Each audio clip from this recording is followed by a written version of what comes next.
the president's biggest campaign donor, who was so close that Trump invited him to sleep at the White House, is now calling for him to be impeached and replaced by Vice President J.D. Vance. The man who was handed nearly unfettered access to the federal government is openly musing about forming his own political party. And the same guy, the billionaire backing the U.S. space program, he's now threatening to take his rockets and go home. What at this time yesterday was a one-sided attack on the president's signature spending bill is no longer just a policy disagreement, not even close. It has now become quite personal, as the president says he thinks he knows why. Well, look, I've always liked Elon, and it's always very surprised. You saw the words he had for me, and he hasn't said anything about me that's bad. I'd rather have him criticize me than the bill, because the bill is incredible. It's the biggest cut in the history of our country. We've never cut. It's about 1.6 trillion in cuts. Elon's upset because we took the EV mandate, and which was a lot of money for electric vehicles, and they're having a hard time, the electric vehicles, and they want us to pay billions of dollars in subsidy. And Elon knew this from the beginning. As Trump was speaking from the Oval Office, Elon Musk responded in real time, writing this, quote, "False. This bill was never shown to me even once and was passed in the dead of the night so fast that almost no one in Congress could even read it."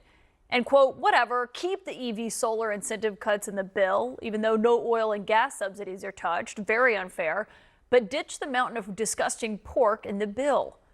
And with the German chancellor sitting by his side today, with the president there in the Oval, he said what he had been bottling up really for days now. You saw a man who was very happy when he stood behind the Oval desk, and even with the black eye, I said, "Do you want a little makeup? We'll get you a little makeup." But he said, "No, I don't think so," which is interesting. He's worn the hat. Trump was right about everything, and I am right about the great, big, beautiful bill. We call it a great, big, beautiful bill because that's what it is. I don't know what it is. It's sort of Trump derangement syndrome, I guess they call it. But we have it with others, too. They leave, and they wake up in the morning, and the glamour's gone. The whole world is different, and they become hostile. I don't know what it is. Someday you'll write a book about it, and you'll let us know. Not to be outdone, Musk posted in response to that, quote, "Without me, Trump would have lost the election. Dems would control the House, and Republicans in the Senate would be 51 to 49. Such ingratitude," he added. As the White House was scrambling to react to all of this as it was playing out in real time today, with aides now forced to attack the person they have been defending for months in front of the cameras. Look at this. You can still see the imprint of Musk on the White House, that red Tesla that the president bought from him. Our Jay McMichael shot this. It was still sitting right outside the West Wing, parked on West Exec. He's a great patriot, and he's also done an incredible job with Tesla. And I mean, nobody else has a car company started up in the last 30 years that's been successful. I don't think so. I love Tesla. It's not clear if he still feels the same way tonight. Today, the president declared that Elon was wearing thin. "I asked him to leave. I took away his EV mandate that forced everyone to buy electric cars that nobody else wanted, that he knew for months I was going to do, and he just went crazy." Then came the threat that could really hurt. The president said the easiest way to save money in our budget, billions and billions of dollars, is to terminate Elon's governmental subsidies and contracts. I was always surprised that Biden didn't do it. Tesla's stock price took a massive hit after that, $150 billion in market value gone as the two were trading attacks today.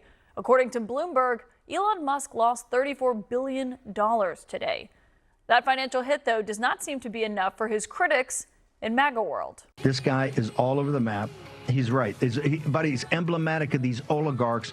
All of them have the maturity of a 9-year-old, and they're dangerous. They're dangerous not just to the president of the United States. More importantly, they're dangerous to this republic and the citizens of this constitutional republic. At one point, the president seemed to maybe be trying to cool things off. He said, quote, "I don't mind Elon turning against me, but he should have done this months ago." And I'm told that allies of both the president and Musk were kind of caught in the middle of all of this today. They were quietly and delicately trying to broker peace between the two men behind the scenes. But those efforts were upended when Elon Musk wrote this. This was really kind of the end of that. He said, "Time to drop the really big bomb. Donald Trump is in the Epstein files. That is the real reason they have not made public. Have a nice day, DJT." Now, I should note tonight, there's no evidence when it comes to what this looks like in terms of the Epstein files beyond that. The White House says his bomb is an unfortunate episode. And several people familiar with what was happening behind the scenes described the Epstein tweet to me as the tipping point, though, in this relationship, now fearing that there is no going back. We have a full house of deeply sourced insiders to start us off on what is a remarkable day at the White House. CNN's Donnie O'Sullivan and Brian Stelter, and also Politico's Dasha Burns and the Associated Press's Sungmin Kim. Dasha, I just want to know what you're hearing from people at the White House tonight, because what we were hearing is, yes, this was a breakup that was predictable, but even people inside the White House did not see it going down like this and as fast as it happened today. I mean, the group chats inside the White House were just on fire today. People comparing it to a divorce, saying, yeah, we thought it was going to happen, but maybe not until the fall or in a few months. What have you been hearing from people tonight? Yeah, my phone's been just absolutely blowing up. People inside the White House, people on the Hill. I mean, the divorce analogies are rampant right now.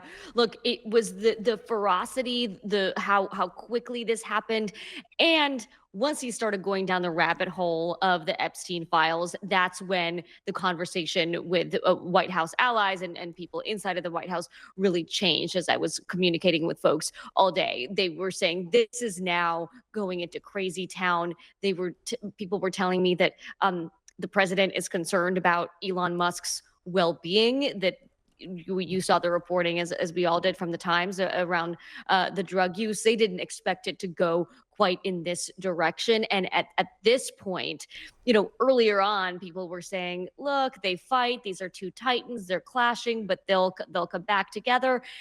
Now it seems like the hope for any sort of reconciliation is gone, and the goal is just to try to turn the temperature down here. I mean, Sungmin, that's really the question here, is how you turn the temperature down when you have got these two major personalities, two alphas who are trying to essentially outdo one another in terms of inflicting harm, now that this relationship we're watching it totally implode. Yeah, I mean, Elon Musk and Donald Trump hit each other where it hurts the most. They hit each other's egos. And for Elon Musk, Donald Trump really hit at his wallet. So it's really difficult to see what the two sides can do to at least even turn the temperature down a little. But this fight could have really serious actual consequences for President Trump's agenda. I was really fascinated by some of the early comments we were getting from Republican lawmakers on Capitol Hill about the impact on that so-called one big beautiful bill. I mean, there's Ryan Zinke, Republican from Montana. He was Interior Secretary for President Trump in his first term, and he said that you have the richest man in the world and you have the most powerful man in the world going up against each other. It really can put the bill in serious jeopardy. And while I'm a little bit skeptical about I'm just a little skeptical at this point about how much power Elon Musk will have at this point. I think a lot of his power within the Republican Party comes from his proximity to Donald Trump, but it certainly doesn't help when the fate of the bill is already very much teetering on the edge. Yeah, and Donnie, when it started out just, this policy fight on what was happening on Capitol Hill. Obviously, anyone who crosses Trump should expect to face his wrath. It was actually surprising how long he took to respond to Elon Musk. But on the Epstein files, I think to properly convey to people who may not be on Twitter as much as you and I are, it is the lowest of the low insults to say to someone in right-wing media or the right-wing atmosphere, oh, you're in the Epstein files. Yes, that really is, that is the kryptonite here. And maybe why Trump finally responded, right? I mean, when it comes to the Epstein files, Epstein lists, whatever folks want to call it, it doesn't actually matter what it is in reality. I mean, there have been names that have been associated with Jeffrey Epstein that have been released through court. Trump's name came out in documents last year, but there was absolutely no accusation of wrongdoing on Trump's part whatsoever. But his name was as somebody who knew Epstein. What is most important, though, is what people in the MAGAverse imagine what this list is to be, right? And this, they imagine, is a list of all the bad people who went to Epstein's Island and who, abused young women and did other criminal things. And what people also believe is that that list is made up of Trump's enemies normally, right? We see there's been many versions of this list that have circulated online. They did this to themselves because it was Yes. the Trump orbit that amplified the conspiracy theories about Jeffrey Epstein's list and who was on it and what it meant about those people. And so for Elon Musk to say that, that is why that kind of takes this to this other level. It doesn't mean anything. It doesn't mean that there was wrongdoing. We don't know that. No. But there's already pictures of Trump and Jeffrey Epstein together. We knew he was a member at Mar-a-Lago and then was removed from the club. But it was kind of the right turning on the right here. 100%. And there is going to be a situation now where people have to choose sides, right? GOP lawmakers are already asking themselves, am I choosing Trump or Musk? I'm sure most of them will choose Trump.